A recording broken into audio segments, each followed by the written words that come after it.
Welcome to the Further Light Podcast, presented by Wisconsin Freemasonry, helping you accomplish your Masonic goals through education and more light. And now, I present to you, Brother Chris Ludke.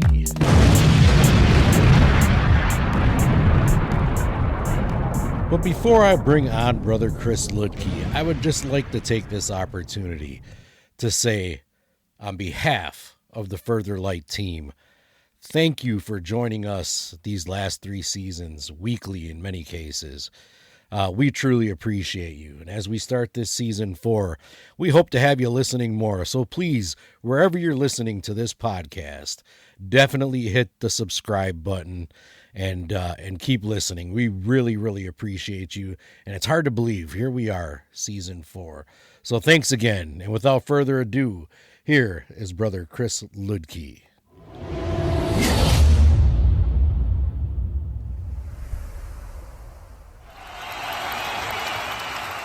Listeners, scholars, brothers, this is Brother Chris Ludke, and today we're going to explore the pencil. This is another one of those working tools that is not part of the ritual in most American jurisdictions, but we do find it elsewhere. Canada, Europe, all of those other places where we find Freemasonry, most commonly in Commonwealth lodges. And it's an interesting one because you need something to make a mark on a trestle board. So it makes sense that you're going to have a pencil. So I want to look at it, explore where it comes from, its origins, and its meanings for us. At first glance, the pencil may seem mundane, a simple instrument of writing. But as any Master Mason will tell you, in the hands of a mindful craftsman, the pencil becomes more than a writing tool. It becomes a symbol of purpose, of record, and of responsibility. So join me today as we delve into the Masonic meaning of the pencil, its origin, use in the trades, place in Masonic tradition beyond the U.S., and most importantly, what can it teach each of us as speculative Masons seeking to learn or leave a meaningful mark on the world. So let's start with the basics. What is a pencil? In operative terms, a pencil is an instrument for drawing or writing, a tool used to sketch designs, outline patterns, and make notes. To get a little bit nerdy here, the pencil as you know it, graphite wrapped in wood, starts in England, where they had come across a vein of graphite. They were trying to play with what to do with it. They discovered that it made good marks. Before that, throughout most of the world, they would have used chalk or charcoal, which were more readily accessible up until the discovery of graphite. Pencil is temporary, it's adjustable, and it is versatile. Unlike the permanence of ink or the rigidity of the engraved line, the pencil allows for change, correction, and refinement, an important detail. In speculative Freemasonry, the pencil is one of the lesser-known working tools, often presented in some Master Mason lectures alongside the compass and the skerrit in jurisdictions typically outside the U.S. While it might not feature in official lists of tools in all American rituals, its symbolism holds universal truths applicable to every brother, no matter the jurisdiction.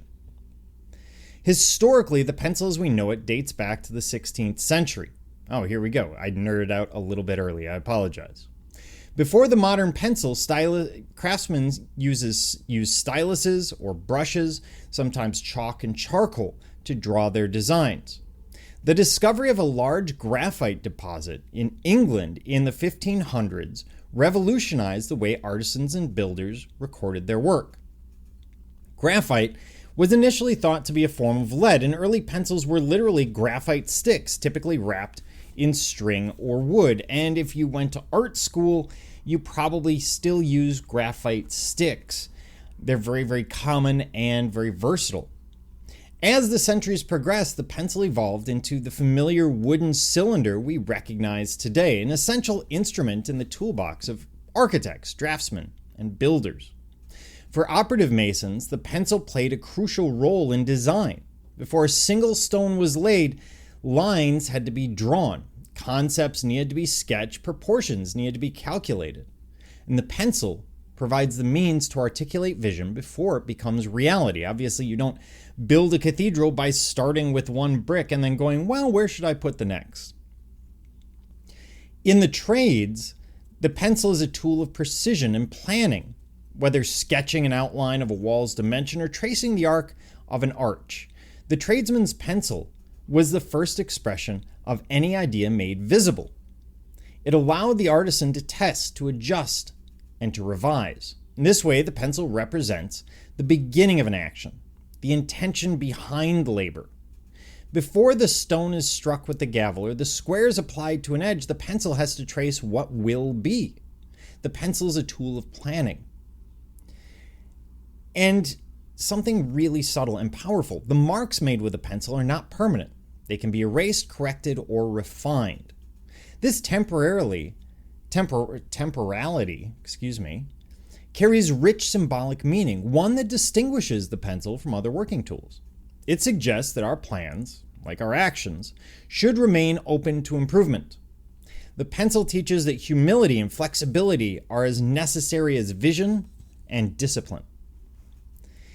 In terms of what it teaches us and its place in masonry outside Wisconsin or outside the US, in many English, Canadian, and Commonwealth jurisdictions, the pencil is explicitly one of the working tools of a master mason. It's typically accompanied by a clear explanation that the pencil is used by the master to draw designs upon the trestle board, so that the craft may know the will and intention of the master and carry out the work accordingly.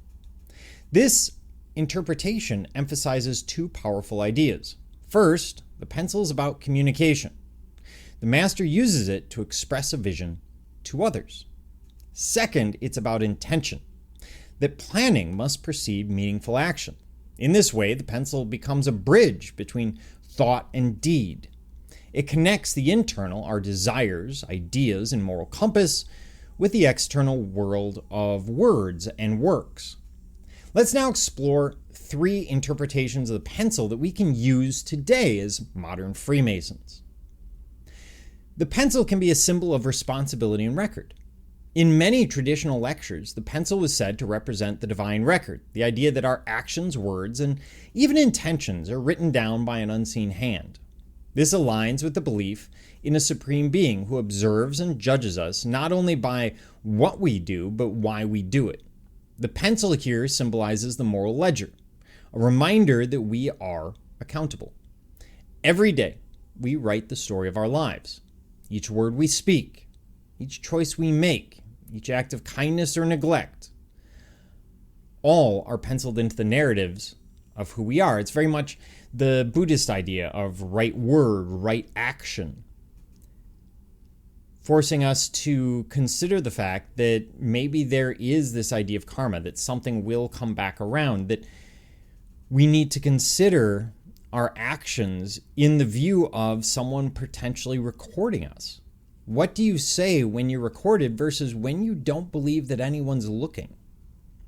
And though the marks may seem faint or erasable in the moment, they accumulate, shaping the image we ultimately present before the supreme architect of the universe.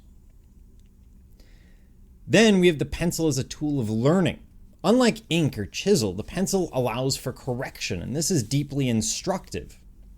As speculative masons, we are engaged in a lifelong process of self-improvement. The pencil teaches that mistakes are not final. They are part of the process. Just as a draftsman revises a plan until it aligns with the desired outcome, we too must be willing to adjust.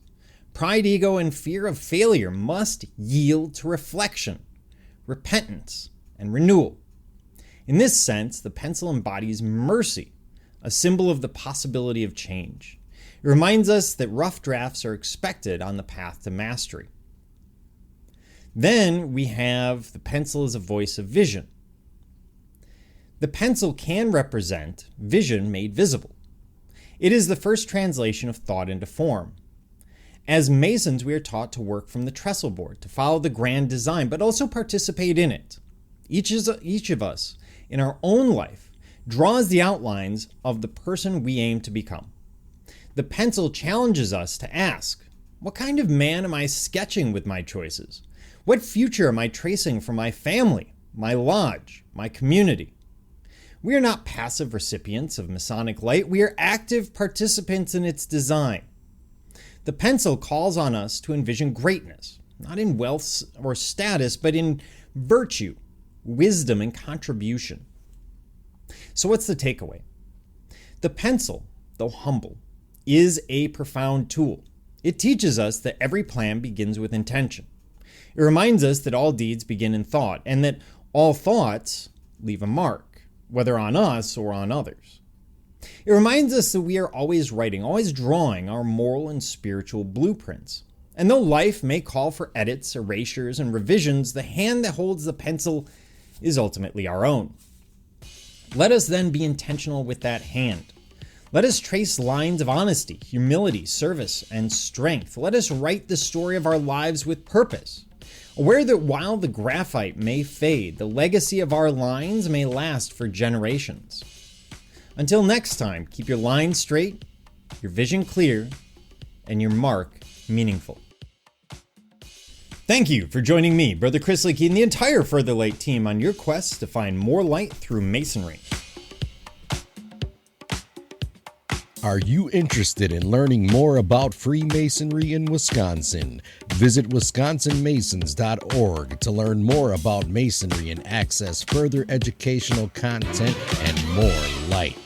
Once again, that address is wimasons.org. Any questions, comments, or suggestions, please email us at education@wisconsinmasons.org. And thank you for listening.